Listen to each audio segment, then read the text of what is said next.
வணக்கம். நம்ம சேனலுக்கு தொடர்ந்து ஆதரவளித்துக் கொண்டிருக்கும் நல்ல உள்ளங்களுக்கு நன்றி. இன்றைக்கி ராகுல் காந்திக்கு எதிராக மகளிர் ஆணையம் வேகமாக வந்து ஒரு வழக்கு எடுத்திருக்காங்க. அது ரொம்ப முக்கியமான விஷயம். ரெண்டாவது விஷயம், ரொம்ப ரொம்ப முக்கியமான விஷயம், இன்றைக்கி மோடி பெரும்பான்மை, அதாவது 3ல் 2 பங்கு இருக்கணும் அப்படிங்கிறத ரூல், அதையே மாற்ற போகிறதா ஒரு பிளாட். அதாவது வந்து இது உச்சநீதிமன்றம் போனாலும் ரொம்ப நாள் ஆகும், அது வரைக்கும் ஓட்டலாம். அவர்கள் நினைத்து சாதித்து விட்டார்கள். அதானியுடைய மேட்டரால் திருப்பி அனுப்பப்பட்டது. அதாவது அதானியை பற்றி யாரும் பேசாமல் நாடாளுமன்ற கூட்டத்தொடர் முடிவடைந்து விட்டது.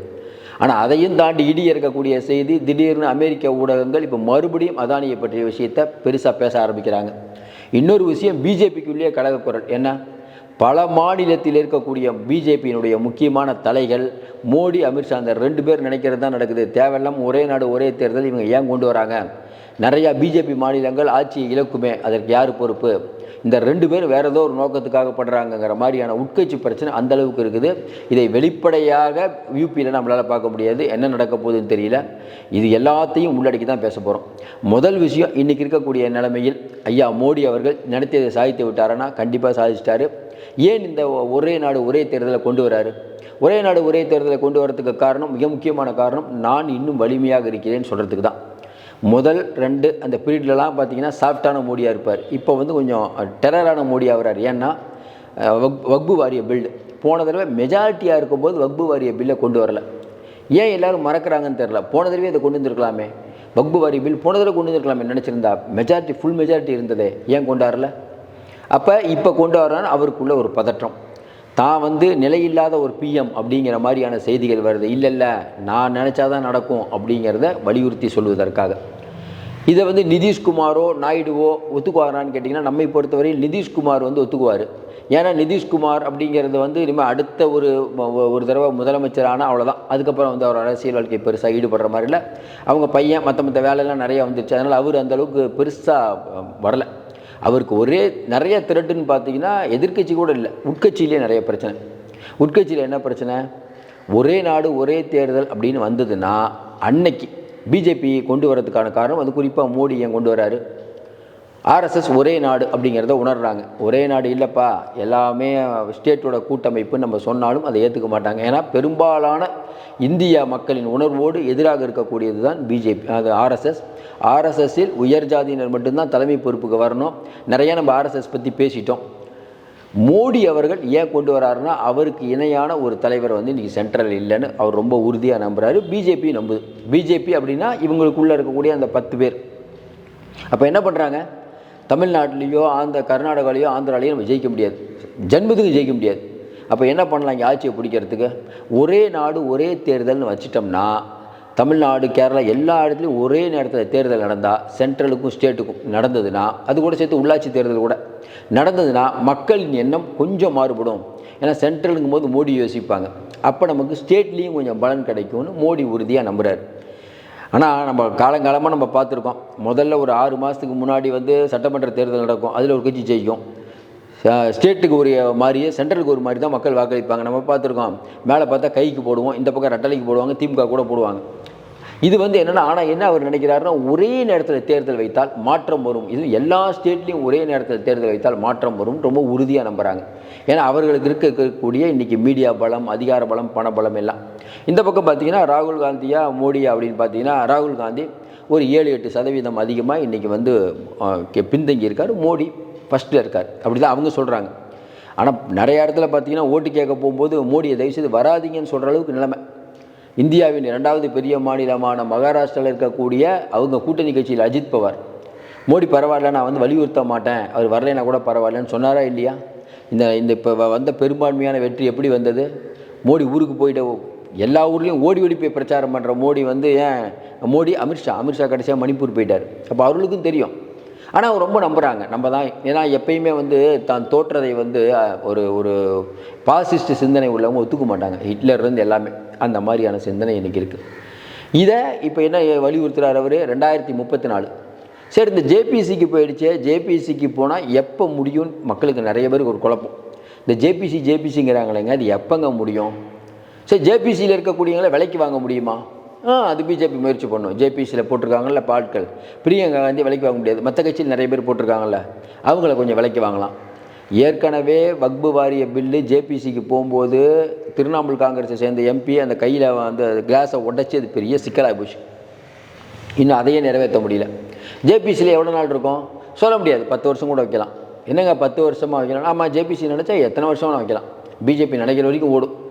2029 வரைக்கும் இப்படியே ஓட்டிட்டு 2029 பெரும்பான்மையாக வரும்போது அப்போ எடுத்துக்கலான்னு கூட நினைக்கலாம். இல்லை அதுக்கு முன்னாடி மோடி ஒரு சட்டத்தை கொண்டு வரலாம். ஏற்கனவே நிறைய கொடுங்கோல் சட்டத்தை கொண்டு வந்த மோடி எதுக்கும் தயார். என்ன பண்ணுவார், 3ல் 2 பங்கு ஆதரவுலாம் வேணாங்க, மெஜாரிட்டின்னு எவ்வளோ வேணுங்க, சிங்கிள் லார்ஜஸ்ட் பார்ட்டி போதும், அதே போதும். இப்போ பிஜேபி தான் சிங்கிள் லார்ஜஸ்ட் பார்ட்டி, அதே போதுங்க, நாங்கள் வந்து சட்டத்தை நிறைவேற்றத்துக்கு. சட்டத்தை மாற்றணும், அவ்வளோதானே. சட்டத்தை மாற்றுறது பிஜேபிக்கு பெரிய விஷயமா? மாற்ற மாட்டேன்னு சொல்லி மாற்றக்கூடியவர்கள் தான் இவர்கள். கேட்டால் ஒரே விஷயத்த சொல்லுவாங்க, அம்பேத்கர்லாம் எங்களுக்கு ரொம்ப வேண்டிப்பட்டவங்க. அம்பேத்கர் எதிராக முழுக்க அம்பேத்கருக்கு எதிரான கொள்கையை கொண்டவங்க தான் மோடி. வரிக்கு வரி சொல்லலாம். அதிகார பரவலை, இஸ்லாமியர்களுக்கு அதிகார பரவல் வேண்டும்னு ஐயா அம்பேத்கர் சொல்கிறாரு.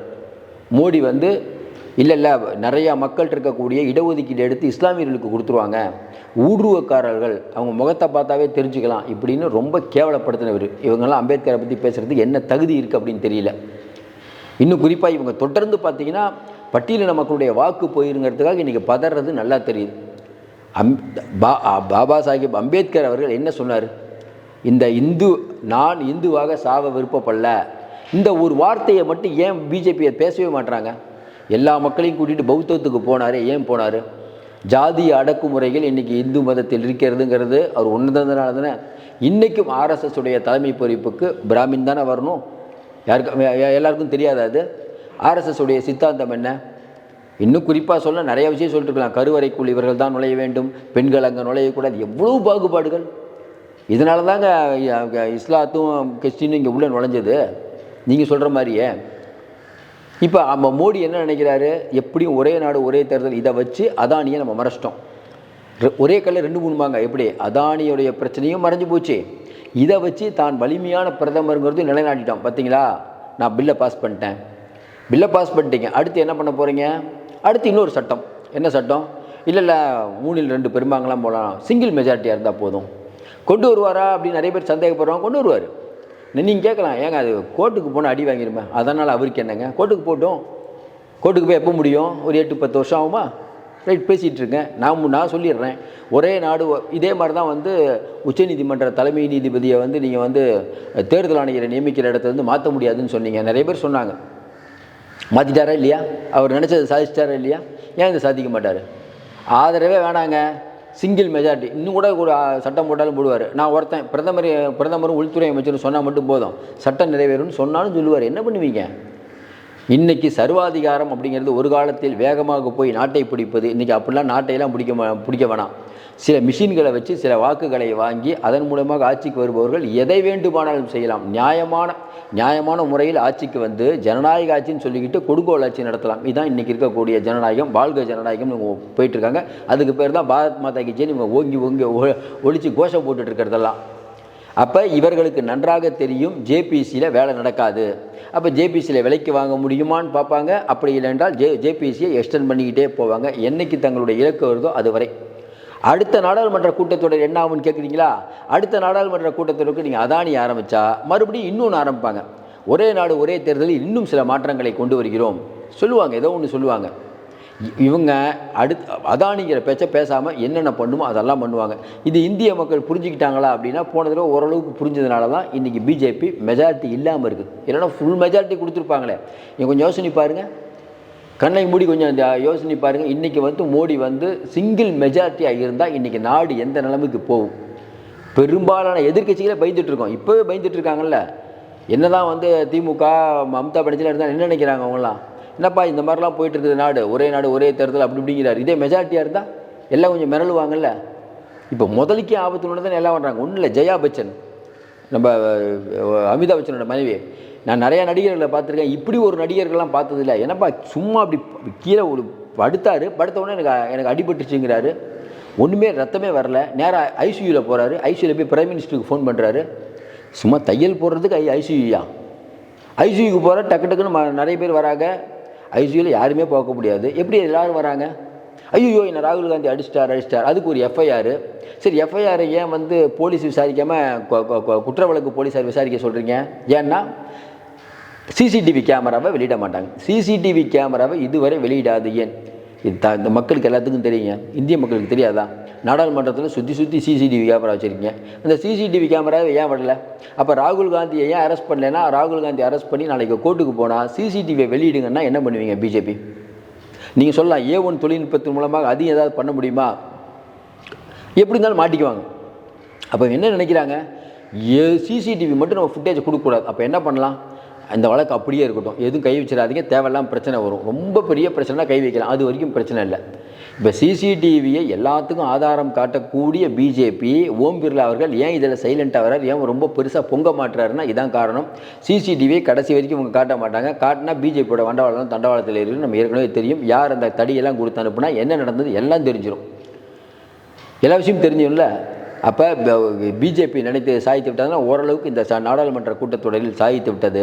இதில் ஜெயித்தது யார், பிஜேபியா காங்கிரஸ்? ஆனால் 2 பேரும் இல்லை, 2 பேருக்கு சமபலம் தான். ஏன்னா அம்பேத்கர் அப்படிங்கிற விஷயம் நம்ம அமித்ஷா பேசலைன்னா அது பிஜேபியோட வெற்றி. ஆனால் தேவையில்லாமல் இல்லை, உள்ளத்தில் இருக்கிறது வந்துருச்சு, மைண்ட் வைஸ் வந்துருச்சு. அது இந்த அளவுக்கு பெரிய பிரச்சனை ஆகும்னு பிஜேபி நினைக்கல. முழுக்க அடித்து காலி பண்ணிடுச்சு. 2 பேர் கீழே விழுந்தது ஓட்டு வருமா? இல்லை அம்பேத்கரை பற்றி அமித்ஷா பேசியது இந்தியா முழுக்க எடுபடுமா? அம்பேத்கரை பற்றி பேசியது எடுபடும். 2 பேர் கீழே விழுந்ததுக்கு யார் கண்டனம் தெரிவிச்சா? அம்பேத்கரை பற்றி பேசுகிறதுக்கு எல்லாருமே. அதாவது உங்களை விமர்சிக்கவே கூடாதுன்னு நினச்சிட்டு இருக்க அதிமுக கூட தயங்கி விமர்சிக்கிறாங்க. அது அப்படி அமித்ஷா ஒன்று எடப்பாடி பழனிசாமி இல்லை ஜெயக்குமார் கருத்து தான் என்னோட கருத்து, முடிஞ்சு போச்சு. அவருக்குன்னு தனி கருத்து இல்லையா? அவரோட கருத்து தான் என்னோட கருத்து தான்.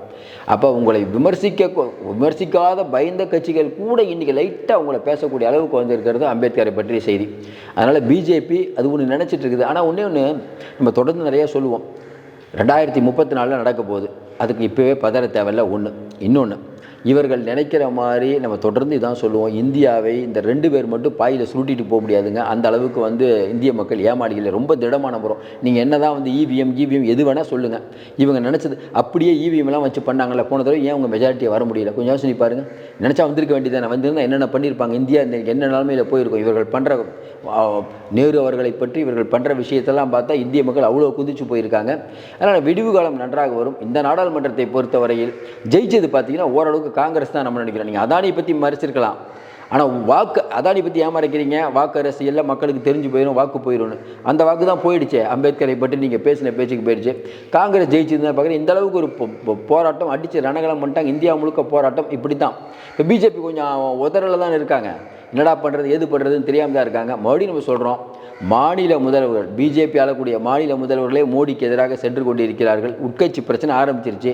இது எங்கே போய் முடியும்னு தெரியல. பிஜேபிக்கும் மோடிக்கும் தெரியும், என்னைக்கு அவர் ஒரே நாடு ஒரே தேர்தல் இம்ப்ளிமெண்ட் பண்ணுறாரோ அன்னைக்கு மோடிக்கு எதிரான கலவரம் இப்போவே உள்ளுக்குள்ளே ஆரம்பிச்சிருச்சு. அதனால் அவர்கள் அவ்வளவு சீக்கிரம் நடத்துவாங்க நமக்கு நான் நினைக்கிறேன். பொறுத்திருந்து பார்ப்போம். மீண்டும் சந்திப்போம். நன்றி, வணக்கம்.